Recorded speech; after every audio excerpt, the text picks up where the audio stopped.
বিসমিল্লাহির রহমানির রহিম ওয়ালিতুকমিলুল ইদ্দাতা ওয়ালিতুকাব্বিরুল্লাহা আলা মা হাদাকুম ওয়া লাআল্লাকুম তাশকুরুন সাদাকাল্লাহুল আযীম। শুরুতে আল্লাহ রাব্বুল ইজ্জা ওয়াল জালালের দরবারে শুকরিয়া জ্ঞাপন করছি, যিনি আমাদেরকে ঈদ উৎসবের মতো এমন চমৎকার একটি নিয়ামত দান করেছেন। দুরুদ এবং সালাম আল্লাহ রাসূল সাল্লাল্লাহু আলাইহি ওয়াসাল্লামের প্রতি, যিনি ঈদ সেলিব্রেশন কিভাবে আমাদের করতে হবে তা পুঙ্খানুপুঙ্খরূপে আমাদেরকে শিখিয়েছেন, আমাদেরকে তিনি গাইডলাইন দিয়েছেন। সম্মানিত সুধী, আপনারা বাংলাদেশ থেকে কিংবা বাংলাদেশের বাইরে থেকে যে যেখান থেকে আজকের এই প্রোগ্রামটিতে যুক্ত হয়েছেন, আমি শুরুতে আপনাদেরকে রিকোয়েস্ট করে রাখবো প্রোগ্রামটি আপনারা আপনাদের ফেসবুক ওয়ালে শেয়ার করে দিবেন, যাতে করে এই মুহূর্তে যারা অনলাইনে আমাদের সাথে যুক্ত আছেন, অনলাইনে যারা অবস্থান করছেন, তারা যাতে আমাদের সাথে যুক্ত হতে পারে এবং এই আলোচনাটি থেকে যেন উপকৃত হতে পারে ইনশাআল্লাহ। এবং আজকের একটি নির্ধারিত টপিক রয়েছে আমাদের আলোচনা, সেটি হচ্ছে ইসলামের দৃষ্টিতে ঈদ উল ফিতর উদযাপন। তো ঈদ শব্দটা শুনলে আমাদের কেমন যেন একটা আনন্দ, উৎসব, একটা ভালো লাগা আমাদের মধ্যে কাজ করে, কারণ ঈদ শব্দের অর্থই হচ্ছে আনন্দ, খুশি বা আনন্দ। আবার ঈদের আরেকটা অর্থ হচ্ছে যেটা বারবার ফিরে আসে, আদা ইয়াউদু থেকে, যেহেতু বছর ঘুরে এটা বারবার আমাদের মাঝে ফিরে আসে, এজন্য ঈদকে ঈদ বলা হয়। এবং আমাদের যে ধর্মীয় উৎসব দুটি, ঈদ উল ফিতর এবং ঈদ উল আজহা, এই উৎসব দুটি বেসিক্যালি চাঁদের সাথে সম্পৃক্ত আমরা জানি। কারণ আমরা যখন সিয়াম পালন শুরু করেছি, সেটাও আমরা চাঁদ দেখে শুরু করেছি, এবং ঈদ উদযাপন, ঈদ সেলিব্রেশন, এটাও কিন্তু চাঁদের সাথে সম্পৃক্ত।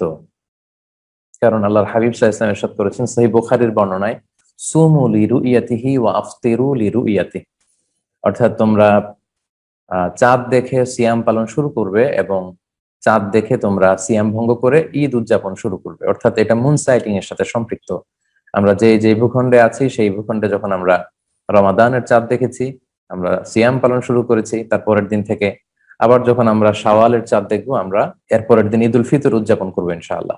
আগামীকাল আমরা ঈদ উদযাপন করব। যদিও এখন জ্যোতির্বিজ্ঞান বা অ্যাস্ট্রোলজি এগুলোর এতটাই উন্নতি সাধিত হয়েছে, ফলে অনেক আগ থেকেই চাঁদের ঘূর্ণায়মান প্রক্রিয়া, এটাকে দেখে গবেষকরা আগে থেকে নির্ধারণ করতে পারেন যে কবে কোন মাস শুরু হতে যাচ্ছে, কবে কোন মাস শেষ হতে যাচ্ছে। কিন্তু আল্লাহ রাসূল সাল্লাল্লাহু আলাইহি ওয়াসাল্লাম কিন্তু চাঁদ দেখে সিয়াম পালন এবং চাঁদ দেখে রোজা রাখার ব্যাপারে আমাদেরকে আদেশ করেছেন।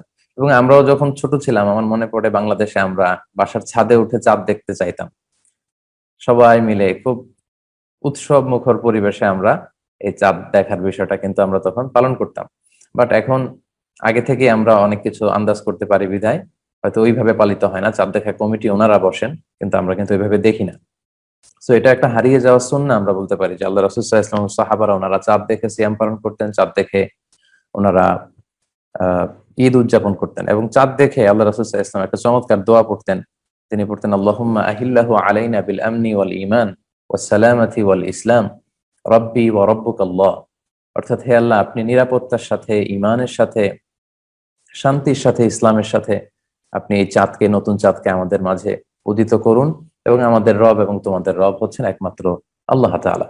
তাহলে সম্মানিত সুধী, এই হারিয়ে যাওয়া সুন্নাতটা যদি আমাদের সুযোগ হয়, আজকে মাগরিবের নামাজের পরে আমরা চাঁদ দেখার মধ্য দিয়ে ঈদের আনন্দ উৎসব এটা আমরা শুরু করতে পারি, যেহেতু রাসূল সাল্লাল্লাহু আলাইহি ওয়াসাল্লাম অর্ডার করেছেন যে সুমু লিরুইয়াতিহি ওয়া আফতিরু লিরুইয়াতিহি। ঈদ যে আমাদের চমৎকার একটা আনন্দ ঘন পরিবেশ সৃষ্টি করে, আল্লাহর হাবিব সাল্লাল্লাহু আলাইহি ওয়াসাল্লাম নিজেও এটা ১৫০০ বছর আগে ঘোষণা দিয়ে গিয়েছেন।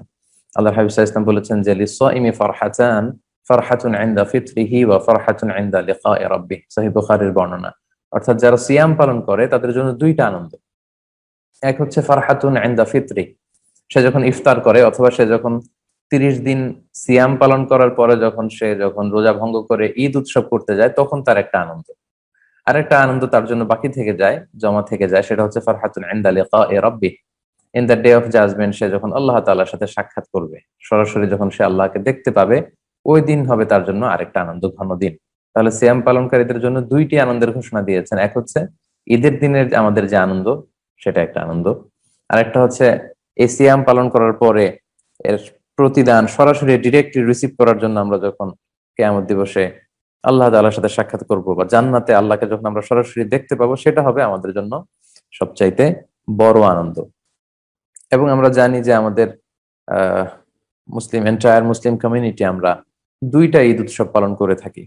একটা হচ্ছে ঈদ উল ফিতর এবং ঈদ উল আজহা। এটা হচ্ছে আমাদের দ্য বিগেস্ট কার্নিভাল বলা যায় আকবরুল মেহেরজান আল ইসলামী, দ্য বিগেস্ট রিলিজিয়াস ফেস্টিভ্যাল, আমাদের সবচেয়ে বড় দিনী উৎসব, আমাদের সবচেয়ে বড় ধর্মীয় উৎসব, একটা হচ্ছে ঈদ উল ফিতর আর একটা হচ্ছে ঈদ উল আদহা। এটা সূচনাটা, এই আনন্দ উৎসবের সূচনাটা কবে থেকে হয়, কিভাবে শুরু হয়েছে সে ব্যাপারে যদি আমরা বলি, এক্ষেত্রে আমরা মুসনাদে আহমদ ইবনে হাম্বলের একটা হাদিস উল্লেখ করতে পারি। হাদিসটির সনদ সহিহ। আনাস রাদিয়াল্লাহু তাআলা আনহু থেকে বর্ণিত, তিনি বলেন, আল্লাহর হাবিব সাল্লাল্লাহু আলাইহি ওয়াসাল্লাম যখন মদিনায় আসলেন তখন তিনি দেখতে পেলেন যে মদিনার লোকেরা, আউস খাজরাজের এরা এরা বছরের 2টি দিন খুব আনন্দ উৎসব করে, খেলাধুলা করে এবং তারা খুব ভাব গাম্ভীর্যের সাথে, আনন্দের সাথে এই 2টা দিনকে তারা সেলিব্রেট করে। তো আল্লাহ রাসূল সাল্লাল্লাহু আলাইহি ওয়াসাল্লাম আউট অফ কিউরিসিটি, খুব আগ্রহ ভরে তাদেরকে জিজ্ঞেস করলেন যে মা হাযান আল ইয়াওমান, এই দিন 2টা কিসের দিন যে এই 2টা দিনে তোমরা মদিনাতে এত আনন্দ উৎসব করো? তখন তারা উত্তরে বলল যে ক্বালু কুন্না নালআবু ফীহিমা ফিল জাহিলিয়া, আমরা জাহিলি যুগে অনেক আগ থেকে, এটা আমাদের ভেরি এনশিয়েন্ট ট্র্যাডিশন, অনেক আগ থেকে আমরা এই 2 দিন খুব আনন্দ উৎসব করতাম, খেলাধুলা করতাম। সো ওইটার ধারাবাহিকতায় আমরা এখনো এই 2 দিন খেলাধুলা করে থাকি বা আনন্দ উৎসব করে থাকি।